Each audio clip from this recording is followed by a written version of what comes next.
میرے بھائیوں تعزیہ بناؤ، شوق سے بناؤ، لیکن وہ بناؤ جو جائز ہے، جو جائز ہے اس کو بناؤ، جو ناجائز ہے جو حرام ہے اس کو نہ بناؤ۔ اور آج کل تعزیہ کے نام پر غنڈہ گردی ہو رہی ہے۔ تعزیہ کون سا جائز ہے؟ جو امام حسین رضی اللہ تعالیٰ عنہ کا روضہ ہے اس کا نقشہ بناؤ، وہ جائز ہے۔ لیکن یہ قطب مینار، یہ تاج محل، یہ لمبی لمبی سرنگوں کی طرح یہ جائز نہیں ہے۔ لال قلعہ بنا دیا، کہیں تاج محل بنا دیا، یہ جائز نہیں ہے، بلکہ یہ حرام ہے اور بہت بڑے گناہگار ہو رہے ہو تم لوگ۔ اب بتاؤ کہاں امام حسین کا روضہ بنتا ہے؟ لوگ کہتے ہیں کہ جو صاحب تعزیہ حرام بتا دیا، تعزیے کو حرام نہیں بتا رہے، لیکن جو جائز ہے اس کو بناؤ، جو ناجائز ہے اس کو مت بناؤ۔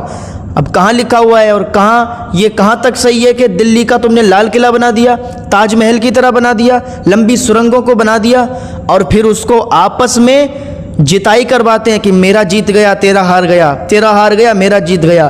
اگر ہمارا 5 لاکھ کا ہے اور تمہارا 3 لاکھ کا یا 2 لاکھ کا ہے تو ہمارا جیت گیا تمہارا ہار گیا۔ تو ان سے ذرا پوچھو کہ تم یہ تعزیہ بناتے کس کے لیے ہو؟ تو کہتے ہیں ہم حسین کے نام پر تعزیہ بناتے ہیں۔ تو ہم کہتے ہیں جب حسین کے نام پر تعزیہ بناتے ہو تو اس میں ہرانا اور جتانا کیا ہے؟ جس نے اچھا تعزیہ بنایا تو وہ جیت گیا، اور جس نے پیسہ کم لگایا، جس کا چھوٹا تعزیہ رہ گیا تو وہ ہار گیا۔ تو اس نے کس کے لیے؟ کیا یزید کے لیے اس نے بنایا تھا تعزیہ؟ اس نے بھی تو حسین کے نام پہ تعزیہ بنایا تھا۔ لیکن کہنے کا مقصد یہ ہے کہ یہ سب حرام ہے، تمہارا یہ آپس میں لڑانا جتانا بھی حرام ہے، اور تمہارا وہ سرنگوں کی طرح تعزیہ بنانا بھی حرام ہے، تاج محل، لال قلعے اور قطب مینار کی طرح وہ تعزیہ بنانا بھی حرام ہے۔ اگر تعزیہ بنانا چاہتے ہو تو امام حسین کے روضے کی طرح شکل میں تعزیہ بناؤ، اور اس کو گھماؤ نہیں، اس کو ایک جگہ پر رکھ دو۔ یہی طریقہ ہمارے بزرگان دین کا تھا، امام حسین کا روضہ بناتے اور اس کو ایک جگہ پر رکھ دیتے تھے۔ لیکن تمہارا طریقہ کیا ہے؟ وہ تعزیہ ہوتا ہے، اس کے اوپر کا جو گنبد ہوتا ہے اس کو پھر گاؤں میں گھمایا جاتا ہے، اور جس کے گھر لے جایا جاتا ہے وہ اگربتیاں لگاتے ہیں۔ یقین مانو حقیقت بیانی کر رہا ہوں، کسی کو برا لگتا ہے لگنے دو، جو حق بات ہوتی ہے وہ کڑوی ہوتی ہے، اور حق بات ہم چھپا نہیں سکتے کیونکہ اللہ کے ہمیں بھی جواب دینا ہوگا۔ تو وہ گنبد گھمایا جاتا ہے، اور جس کے گھر وہ گنبد چلا جائے تو وہ کہتا ہے بڑا کرم ہو جائے گا امام حسین کا، اب سب غم اور سب پریشانیاں دور ہو جائیں گی۔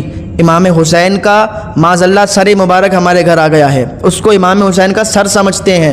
کہیں کہیں پر جو لمبے لمبے تعزیے ہوتے ہیں ان کے اوپر جو گنبد ہوتا ہے اس کو گھماتے ہیں، بڑی اچھائی سمجھتے ہیں ایک دوسرے کے گھروں پہ لے جاتے ہوئے، اور پھر وہ ڈھول تماشوں کے ساتھ آگے آگے وہ گنبد ہوتا ہے اور پیچھے پیچھے ڈھول تاشے بجتے ہیں، لوگ اس میں ماتم کرتے ہیں۔ ہم ان سے پوچھتے ہیں کہ تم ماتم کس کے نام پہ کرتے ہو؟ اگر تمہارے گھر کوئی مر جائے کیا تم ماتم کرو گے؟ اور کیا یہ تم سمجھتے ہو کہ امام حسین مر گئے؟ تو سنو قرآن کی آیت ہے وَلَا تَقُولُوا لِمَن يُقْتَلُ فِي سَبِيلِ اللَّهِ أَمْوَاتٌ، کہ جو اللہ کی راہ میں شہید ہوتے ہیں انہیں مردہ نہ کہو، وَالْأَحْيَاءُ وَلَكِن لَا تَشْعُرُونَ، بلکہ وہ زندہ ہیں تو زندوں پر یہ غم کیسا، یہ رونا کیسا کہ تم 10 تاریخ ہو۔ ارے بھائی رونا تو ہمیں اس لیے چاہیے کہ امام حسین پر کربلا میں بہت ظلم ہوئے، بہت ظلم سہا امام حسین نے، کس کے لیے؟ اپنے نانا کی امت کے لیے، اور آج ان کے نانا کی امت کیا کر رہی ہے؟ یہ ان کو تکلیف پہنچانا ہوا کہ ان کے نام کے تعزیے بنا کے، لمبے لمبے تعزیے بنا کے اور ڈھول تاشے بجا کے اور ماتم کیا جا رہا ہے، غنڈہ گردی کی جا رہی ہے۔ ہاں حقیقت بیانی کر رہا ہوں، جو کہیں کہیں پر یہ رواج ہوتا ہے کہ 8 تاریخ یا 7 تاریخ یا 6 تاریخ یا 9 تاریخ کو بینڈ واجے کیے جاتے ہیں، بڑی بڑی دور سے لوگ یہ بینڈ بلاتے ہیں اور اچھا خاصا ان کو روپیہ دیتے ہیں، اور وہ پوری رات بجاتے ہیں، اور آگے آگے وہ گنبد لے جاتے ہیں، پیچھے پیچھے لوگ ماتم کرتے ہیں، اپنے چھتوں پر لوگ کھڑے ہو کے تماشا دیکھتے ہیں، بہو بیٹیاں چھتوں پر کھڑے ہو کے یہ تماشا دیکھتی ہیں۔ بتاؤ یہ کیا جائز ہے؟ جب کربلا شریف میں سیدانیوں کے دوپٹے چھین لیے گئے تھے تو حضرت زینب رضی اللہ عنہا نے ارشاد فرمایا کہ اپنے بالوں کو نیچے گرا لو، اپنے بالوں کے ذریعے سے اپنے چہروں کو چھپا لو۔ تو بتاؤ ان کو کیا جواب دو گے تم لوگ جو تم آوارہ پن کرتے ہو؟ ہمارے گھروں کی جو بہو بیٹیاں بے پردہ ہو کر اور وہ تعزیہ دیکھنے جاتی ہیں، بے پردہ ہو کر وہ ڈھول تماشے کا مزہ لیتی ہیں، بے پردہ ہو کر وہ تعزیے کے ساتھ گھومتی ہیں، کل وہ سیدانیوں کے سامنے، کل حضرت فاطمۃ الزہرا کے سامنے، حضرت زینب رضی اللہ عنہا کے سامنے وہ کیا جواب دیں گی؟ تو یاد رکھو، ان سب خرافاتوں سے باز آ جاؤ۔ ہاں تعزیہ ہم جائز سمجھتے ہیں، ہم منع نہیں کرتے، لیکن وہ تعزیہ بناؤ جو ہمارے یہاں جائز ہے، وہ تعزیہ جائز ہے جو امام حسین کے روزے کی شکل کا تعزیہ بنتا ہے، وہ جائز ہے، وہ بناؤ، شوق سے بناؤ، لیکن اس کو کہیں گھمانا نہیں ہے، اس کو ایک جگہ پر رکھ دو۔ اور سب سے زیادہ تو تمہیں یہ چاہیے کہ امام حسین کے نام کے لنگر کرو۔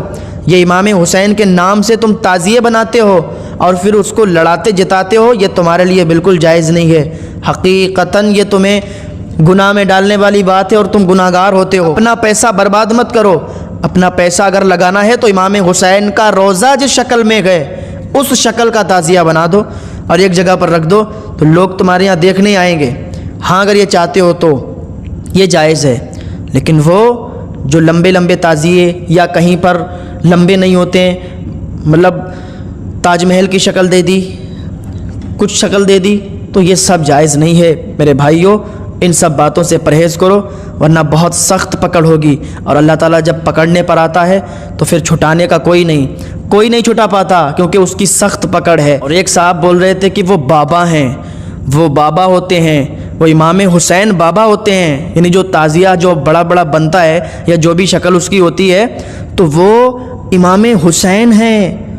تو لوگوں کا عقیدہ دیکھو کتنا کمزور تم نے اپنا ایمان کر لیا کہ ان کاغذ اور لکڑی کو غیروں کی طرح تم تشبیہ دے رہے ہو اور کہتے ہو کہ یہ بابا ہیں، یہ امام حسین ہیں۔ اس لکڑی اور کاغذ کو امام حسین بتانے والوں سنو، کل میدان محشر میں جب تمہاری ٹھکائی ہوگی تب تم بتاؤ گے، تب تم بولو گے ہاں غلط کر رہے تھے۔ ابھی ہم تمہیں سمجھا رہے ہیں تو تمہارے سمجھ میں نہیں آئے گا، لیکن کل میدان محشر میں جب تمہاری ٹھکائی ہوگی اور تم سے کہا جائے گا تب تمہیں سمجھ میں آئے گا کہ ہاں ہم غلط کر رہے تھے۔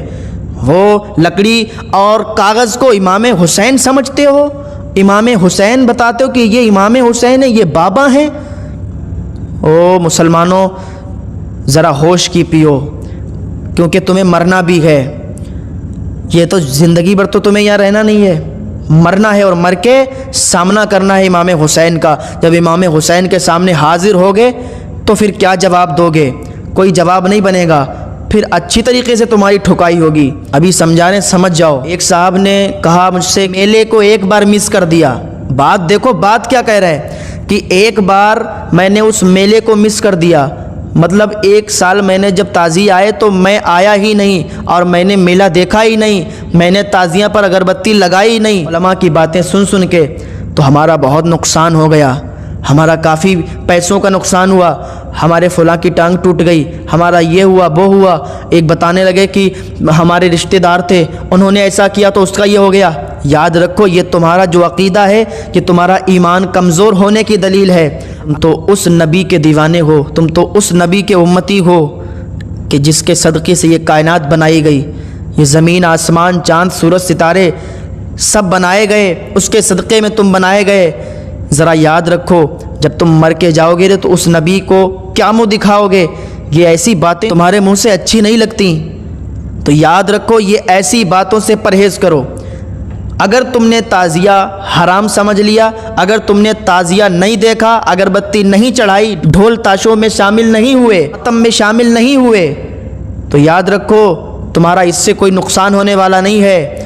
جو تم یہ سمجھتے ہو کہ اگر ہم ماتم نہیں کریں گے، تعزیے میں اگربتی نہیں لگائیں گے تو ہمارا نقصان ہو جائے گا، ہاتھ پیر ٹوٹ جائے گا، یہ عقیدہ رکھنا تمہارا بالکل غلط ہے، بہت زیادہ گناہ گار ہو رہے ہو۔ تو سمجھ جاؤ تعزیے کے ہم مخالف نہیں ہیں، مخالف اس کے ہیں کہ یہ جو غیر رسومات ہوتے ہیں، جو غیر طریقے سے یہ تعزیے بنتے ہیں، اس کے مخالف ہیں۔ ہاں اگر تمہیں تعزیہ بنانا ہے، اپنا پیسہ تعزیے میں خرچ کرنا ہے تو امام حسین کا روزہ بنا کر ایک بار تو دیکھو، تو اتنا اچھا لگے گا۔ یا اللہ یہ جو غیر رسومات ہوتی ہیں ان سب سے مسلمانوں کو پرہیز کرنے کی توفیق عطا فرما، ہم سب کو نیک عمل کرنے کی توفیق عطا فرما۔